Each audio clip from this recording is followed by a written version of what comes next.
प्रिय माताओं और बहनों, नमस्कार। स्वागत आपका हमारे चैनल भक्ति की बात में। आज हम आपके लिए लेकर आए हैं श्री सत्यनारायण भगवान की कथा यानी चौथा अध्याय। सूत जी बोले, वेश्या ने मंगलाचार करके यात्रा आरंभ की और अपने नगर को चल दिए। उनके थोड़ी दूर निकलने पर दंडी वेशधारी श्री सत्यनारायण ने उनसे पूछा, हे साधु, तेरी नाम में क्या है? अभिमानी वाणी हंसता हुआ बोला, हे दंडी, आप क्यों पूछते हो? क्या धन लेने की इच्छा है? मेरी नाम में तो बेल और पत्ते भरे हैं। वेश्या का कठोर वचन सुनकर श्री भगवान ने कहा, तुम्हारा वचन सत्य हो। दंडी ऐसा कहकर वहां से दूर चले गए। कुछ दूर जाकर समुद्र के किनारे बैठ गए। दंडी के जाने पर वेश्या ने नित्य क्रिया करने के बाद नाव को ऊंची उठी देखकर अचंभा किया तथा नाव में बेल पत्ते आदि देखकर मूर्छित हो जमीन पर गिर पड़ा। फिर मूर्छा खुलने पर अत्यंत शोक प्रकट करने लगा। तब उनका दामाद बोला, आप शोक न करें, यह दंडी का शाप है।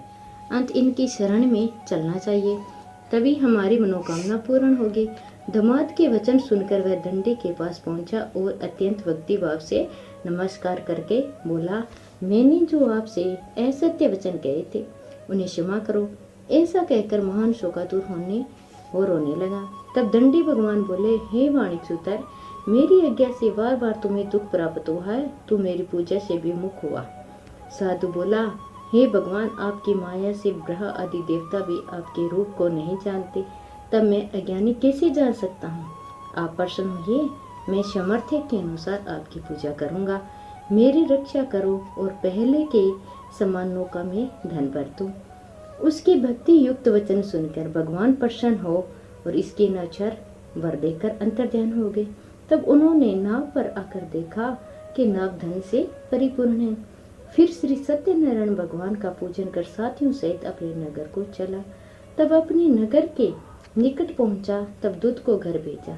दूत के साधु के घर उनकी स्त्री को नमस्कार कर कहा कि साधु अपने दामाद सहित इस नगर के समीप आ रहे हैं। ऐसा वचन सुनकर साधु की स्त्री ने बड़े हर्ष के साथ श्री सत्यनारायण का पूजन कर पुत्री से कहा, मैं अपने पत्नी के दर्शन को जाती हूँ, तू कार्य पूर्ण कर शीघ्र आ। माता के ऐसे वचन सुनकर कलावती प्रसाद छोड़कर जल्दी अपने पति के पास गई। प्रसाद की अवज्ञा के कारण श्री सत्यनारायण भगवान ने रुष्ट हो उसके पति को नाव सहित पानी में डुबो दिया। कलावती अपने पति को न देखकर रोती हुई जमीन पर गिर गई। इस तरह नौका को डूबा हुआ तथा कन्या को रोता हुआ देखकर साधु दुखी होकर बोला, हे प्रभु, मुझे या मेरे परिवार से जो भूल हुई है उसे क्षमा करो। और उसके दीन वचन सुनकर श्री सत्यनारायण भगवान प्रसन्न हो गए और आकाशवाणी हुई, हे साधु, तेरी कन्या मेरे प्रसाद को छोड़कर आई है, इसलिए उसके पति अदृश्य हुए। अंत यदि वह घर जाकर प्रसाद खाकर लौटे तो इसे पति अवश्य मिलेगा। ऐसी आकाशवाणी सुनकर कलावती ने घर पहुंचकर प्रसाद खाया, फिर आकर पति के दर्शन किए। तत्पश्चात साधु ने बंधु बांधवों सहित श्री सत्यनारायण भगवान का विधि पूर्वक पूजन किया। इस लोक का सुख भोगकर अंत में स्वर्गकुल लोक को गए। अति श्री सत्यनारायण व्रत कथा का चतुर्थ अध्याय संपूर्ण।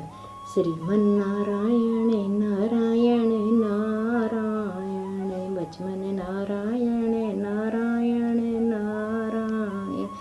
श्री सत्यनारायण भगवान की जय हो। अगर कथा अधूरी हो तो पूरी करना और पूरी हो तो मान करना। वीडियो को लाइक और शेयर जरूर करना और चैनल को सब्सक्राइब करना और कमेंट बॉक्स में हर हर महादेव लिखना।